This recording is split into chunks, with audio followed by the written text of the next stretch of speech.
Bismillahirrahmanirrahim. Dear students, I hope you are all well about your health and iman.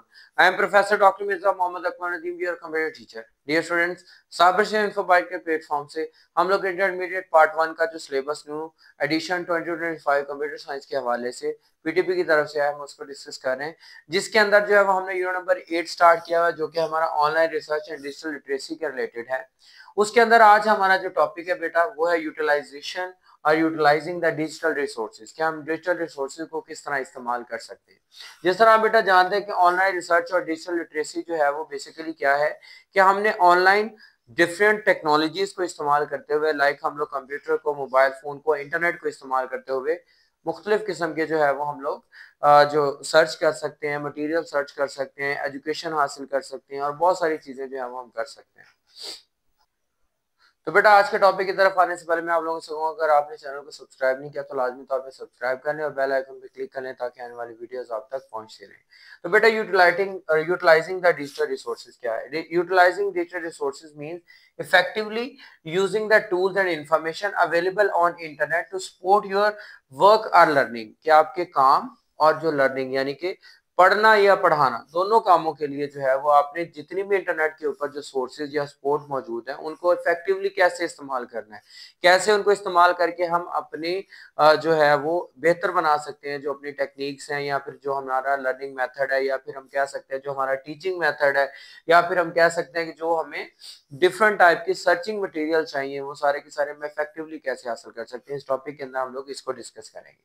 जी बेटा, सबसे पहले online libraries and research databases, ये इसके अंदर एक हेडिंग है, that's mean accessing the academic journals. Academic journals क्या है? आपको पता है कि लोग डिफरेंट टाइप की रिसर्च करते हैं, एक टॉपिक के ऊपर सिर्फ एक साइंटिस्ट या एक टीचर नहीं होता बल्कि डिफरेंट टीचर्स, लाइक ये यूट्यूब चैनल के ऊपर मैं आपको ये लेक्चर डिलीवर कर रहा हूँ तो बहुत सारे और टीचर्स अवेलेबल होंगे जो कि आपको ऑनलाइन लर्न करवा रहे होंगे, जूम लेक्चर्स भी हो रहे होंगे, आपको जो है वो यूट्यूब के ऊपर इस तरह और भी वीडियोस अवेलेबल होंगी। जब आप सर्च बार में जाके यूट्यूब के सर्च करेंगे सेम कीवर्ड के साथ तो आपको जो है वो डिफरेंट वीडियोस मिलेंगी और उन वीडियोस के अंदर जो आपको बेहतर लगेगी, जो टीचर आपको ज्यादा बेहतर अंदाज में समझा सकेगा आप उसको फॉलो भी करेंगे और इसके अलावा जो है वो उन चीजों को जो है वो समझेंगे भी।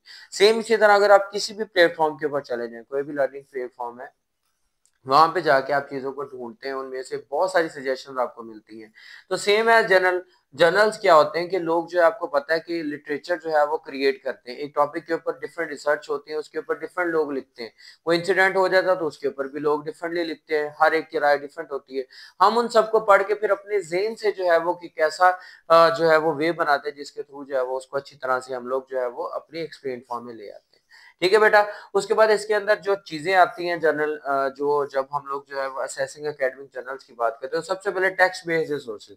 हमारे पास टेक्स्ट बेस्ड रिसोर्सेज कौन कौन सी हैं? टेक्स्ट बेस्ड रिसोर्सेज के अंदर क्या चीजें शामिल है कि जो है वो विद टेक्स्ट लिखा हुआ में डाटा कैसा मिलता है, जो हम लोग डॉक्यूमेंट के फॉर्म में सर्च करते हैं, जो उसके अंदर मटेरियल होता है हम उसको कैसे यूटिलाइज करते हैं, कैसे हम उसको सर्च करते हैं, कैसे हम उसको सेव करते हैं, कहाँ पे उसको जो है वो हम लोग रखते हैं या फिर इस्तेमाल करते हैं।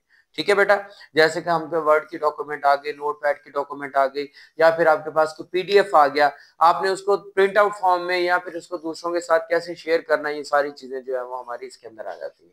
फिर मल्टीमीडिया रिसोर्सेज, मल्टीमीडिया यानी कि ये होता हमारा टेक्स्ट या फिर वीडियो जो हमारा क्लिप्स की फॉर्म में होता है, लेकिन ये फुल मोशन ऑब्जेक्ट्स होते हैं। मल्टीमीडिया कहा जाता है जो फुल मोशन ऑब्जेक्ट, जिसके अंदर वॉइस भी होती है, जिसके अंदर तस्वीरें जो है मूव भी कर रही होती है, जिसको हम कह सकते हैं कि हमारे सोशल मीडिया के अंदर सबसे पहले यूट्यूब आ गया, उसके बाद जो है वो हमारा टिकटॉक आ गया, स्नैक वीडियो आ गई, उसके बाद जो है वो फेसबुक आ गई, यानी जहां से भी हमने सर्च करनी है, इंस्टाग्राम से किसी न्यूज को सर्च करना है, किसी लिटरेचर को सर्च करना है, किसी आर्टिकल को सर्च करना है, तो मल्टीमीडिया के थ्रू अब हमने वहां पे वॉइस कंट्रोल, अगर मैं आप तक कोई चीज पहुंचा रहा हूं, मैंने यहाँ पे आपके लिए जो है वो अरेंज किया, मैंने वॉइस का, कैमरे का, ये इस व्हाइट बोर्ड का, इसके अलावा मैं डिजिटल कोई कंपोनेंट इसके साथ इस्तेमाल कर रहा हूँ, तो इस तरह जो है ये मुख्तलिफ चीजें जो है वो हमें मल्टीमीडिया रिसोर्सेज प्रोवाइड करती है। तो जब आपने सर्च करी यूटिलाइज करना है तो उनको भी आपने अच्छे तरीके से जो है वो देखना है कि आपको परफेक्टली कहाँ से लेक्चर मिल रहा है। जैसे मैंने पहले एग्जांपल दी कि आपको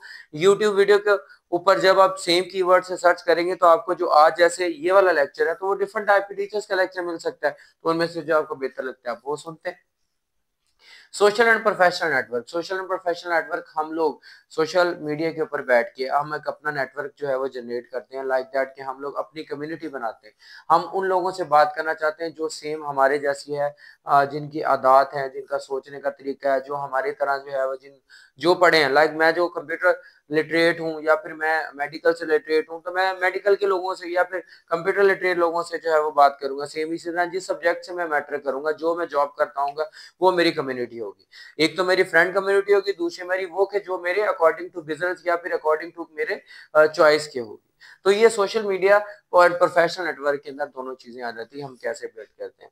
उसके बाद बेटा learning management system, LMS. LMS आजकल जो एजुकेशन सिस्टम है उसके अंदर बहुत ज्यादा आम हो चुका है। हम लोग क्या करते हैं, थोड़ी सी फी पे करते हैं और हम लोग उस एलएमएस का हिस्सा बन जाते हैं, लर्निंग मैनेजमेंट सिस्टम का। या हम खुद लर्निंग मैनेजमेंट सिस्टम, जिसको हम ऑनलाइन एकेडमी कह सकते हैं, जिसमें डिफरेंट टीचर्स जो होते हैं वो आपको ऑनलाइन लेक्चर्स भी डिलीवर करते हैं, जिसको लाइव लेक्चर्स कहा जाता है, और आपको रिकॉर्डेड लेक्चर्स भी मिल जाते हैं। इसकी एक्सेस आपको कुछ पे करने से, यानी कुछ फीस पे करने से वो मिल जाती है, और फिर आप उसके थ्रू जो है वो अपनी प्रिपरेशन करते हैं किसी भी सब्जेक्ट की, चाहे वो किसी जॉब के रिलेटेड हो या फिर आपकी कोई भी एकेडमिक जो है वो आपकी वैल्यूज हो। यानी फिजिकल एकेडमिक के बजाय आप ऑनलाइन बैठ के जो है वो लर्निंग कर सकते हैं।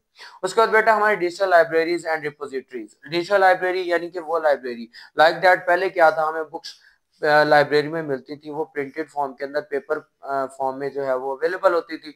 हम लोग जो है वहां से जाके लाइब्रेरी जाते थे, वहां से वो बुक लेते थे, फिर उसके बाद अगर घर लेके आनी है तो फिर उसको बकायदा उसके जो है वो या तो हम कुछ पे करते थे या फिर वहां पे बैठ के हम लोग जो है वो चीजों को सर्च करते हैं, ढूंढते एंड सो ऑन। आज हम क्या करते हैं, किसी भी बुक का पीडीएफ डाउनलोड कर लेते हैं। हम लोग जस्ट कीवर्ड सर्च करते हैं, क्रोम में जाके किसी भी जो भी वेब ब्राउजर हमारा है उसके ऊपर सर्च करते हैं जाकर, उसका पीडीएफ डाउनलोड करते हैं, हमारे पास मल्टी बुक्स आ जाती है, हम जिस मर्जी बुक को इस्तेमाल करके अपना जो है नॉलेज इंक्रीज कर सकते हैं।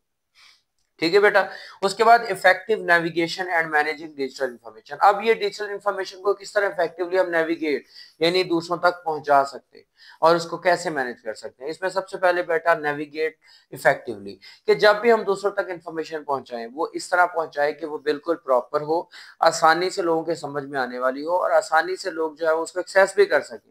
लाइक हमको कीवर्ड रखें, वो ऐसा रखें, मैं यूट्यूब की बात कर रहा हूँ, कि मैं जब भी कोई वीडियो डालूं तो उसके ऊपर कीवर्ड ऐसा कि लोग सर्च करें तो उनको सामने वो चीज मिल जाए। ये ना हो कि बड़ा टफ कोई चीज रख लें कि उसको वो वीडियो मिले ही ना।